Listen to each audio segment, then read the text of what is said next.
Buenas tardes, mi nombre es Alexander Tejera. Voy a dar continuidad con la exposición del tema Acciones que nacen del hecho punible. Pertenezco al equipo conformado por María Liz Melo, Oswell Ocando, Danji Bolívar, Miguel Angulo y mi persona. Comenzamos con los que son los delitos enjuiciables a instancia de la víctima. De acuerdo a lo establecido en la sentencia del Tribunal Supremo de Justicia, numerada 474, de fecha 28 de marzo del 2008, el magistrado ponente Pedro Rondón establece que cuando la ley o la doctrina utiliza términos variados como bien la acción privada, la instancia privada, acción dependiente de instancia de parte o sencillamente instancia de parte agraviada, hace referencia a este tipo de delitos y los define que son aquellos hechos punibles cuyo enjuiciamiento y procuración de la aplicación de la correspondiente acción penal es potestad exclusiva de la víctima, es decir, de quien resulte agraviado, bien sea directa o indirectamente, y que esa legitimación se la da la misma ley a través del artículo 125 del Código Orgánico Procesal Penal. Los delitos de acción privada, estos pueden ser ejercidos solamente por la víctima o por sus representantes legales. Esta acción comienza a través de una denuncia ante el Ministerio Público o el Cuerpo Policial de Investigaciones Penales, bien sea el CICPC, por ejemplo. Eso lo establece en el artículo 25 del Código Orgánico Procesal Penal. Y la otra forma de activar este tipo de acción, valga la redundancia, es por acusación privada, la cual se realiza de manera escrita directamente por la víctima y a través del tribunal de juicio, que debe conocer la causa. Este tipo de delitos de acción privada son aquellos que establece la misma ley. Es decir, en la norma sustantiva se debe expresar o se expresa cuáles son esos delitos. Por ejemplo, les coloqué el delito de difamación, que está tipificado en el Código Penal a través del artículo 442.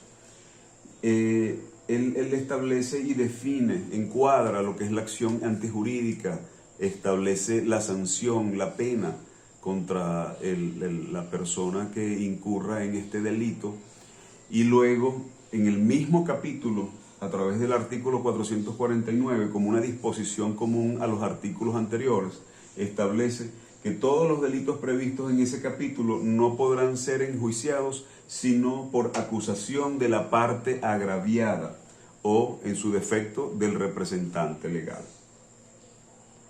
Fíjense, la acción civil que nace de una acción penal o del delito, mejor dicho, porque cuando se comete un delito, como bien sabemos, es una acción antijurídica contraria a derecho totalmente. Ella genera una acción penal, que es la que lleva a cabo el Ministerio Público a través del fiscal, pero también genera una acción civil. ¿Por qué? Según lo que establece el artículo 113 del Código Penal, dice que las personas que ejecutan un hecho punible son responsables por ese hecho criminal, tienen responsabilidad penal y también tienen responsabilidad civil, indistintamente si el daño que se le causa a las personas es intencional o es culposo, es decir, que hubo negligencia, imprudencia, inobservancia de las normas. Eso, indistintamente de eso, debe responder civilmente a la víctima, esta persona que incurre en ese delito. Esta responsabilidad civil no cesa cuando se extingue la acción penal, que lo vamos a ver en un punto más adelante. Puede que con el perdón cese la acción penal, pero no necesariamente cese la acción civil, a menos que se establezca en el oficio una reserva de que se perdona la acción penal, pero sigue en pie la acción civil. ¿Ok? Esta responsabilidad civil corresponde entonces o permite que la persona se le restituya la cosa o el bien, por ejemplo, que se le indemnice por daños y perjuicios, y también es probable, de acuerdo a lo que establece el Código Orgánico Procesal Penal, a que se demande por la misma instancia penal a través de un procedimiento especial.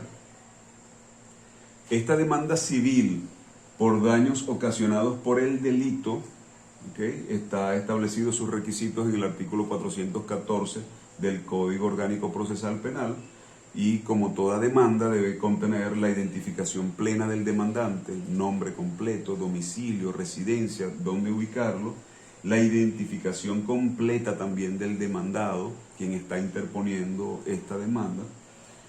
En caso de que sean personas jurídicas, debe colocarse correctamente lo que es la razón social o nombre de la empresa, sus estatutos, fechas de registro, constitución.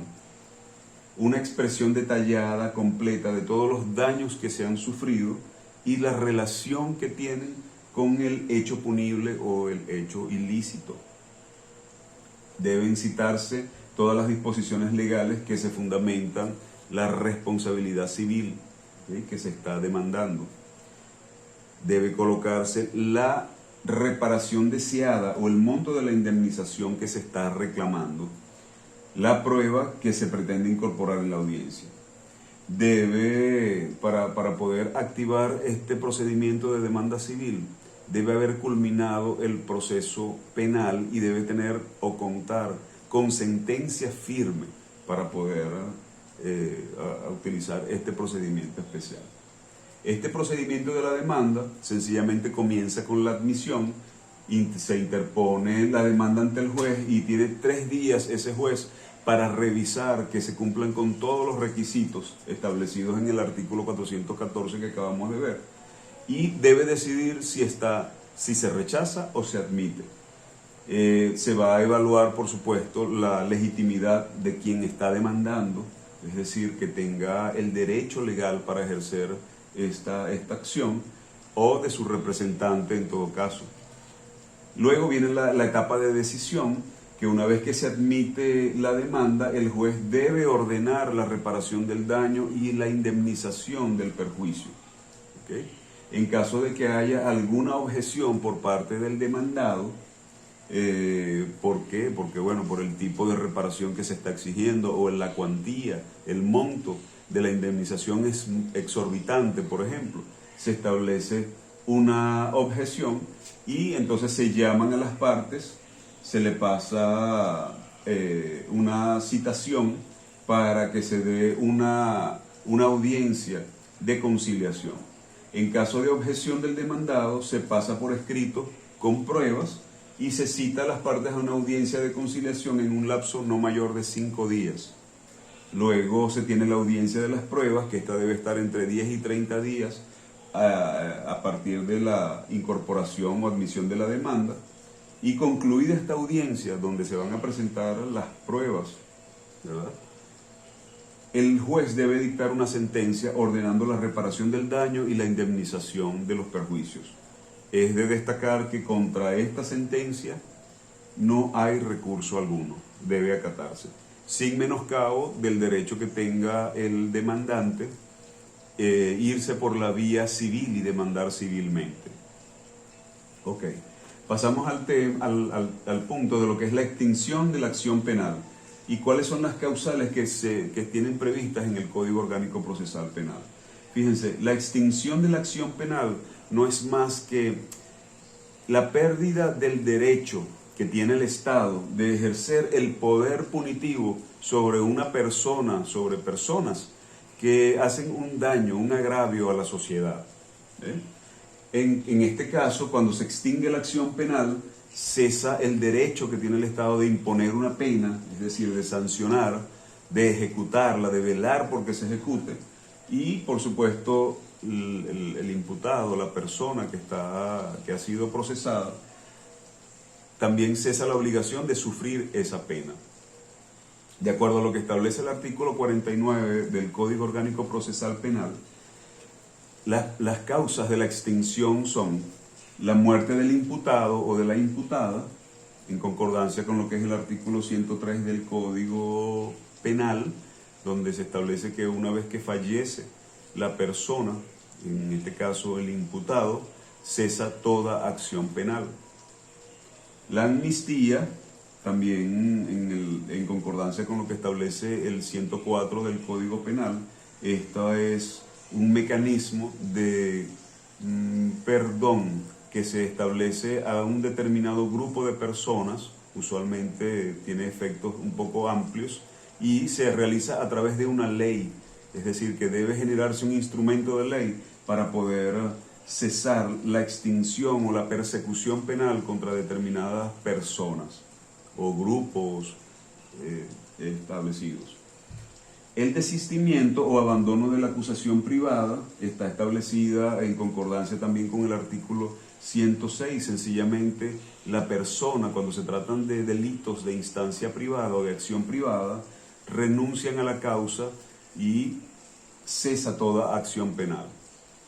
El pago máximo de una multa, es decir, cuando ya se paga el delito cometido, la sanción era el pago de una multa, por supuesto, ya se extingue la acción penal. La aplicación de un criterio de oportunidad, esto está establecido en el artículo 38 del Código Orgánico Procesal Penal y es el principio de oportunidad. En este caso, el fiscal evalúa las circunstancias de los hechos, el tipo de delito y puede solicitarle al juez desestimar la acusación en vista de que es un delito que es grave, no tiene impacto sobre la sociedad, la persona o el imputado tuvo un grado de participación menor en los hechos o en el acto punible, entre otros. El cumplimiento de acuerdos reparatorios, es decir, al causar un daño en convenimiento con la parte, con la víctima, resuelven saldar el daño, cubrirlo de alguna manera a través de un acuerdo reparatorio. Cuando esto se ejecuta, se extingue la acción penal. El cumplimiento de las obligaciones, obviamente, si la acción penal está sujeta por, vamos a decir, no honrar una obligación y esta se honra, ya se debe extinguir la acción penal. Y la prescripción, que la prescripción es, digamos, una institución procesal, la cual establece que a determinado plazo transcurrido a partir de la consumación del delito, ya la acción penal caduca, es decir, ya no hay persecución penal porque sencillamente es extemporánea.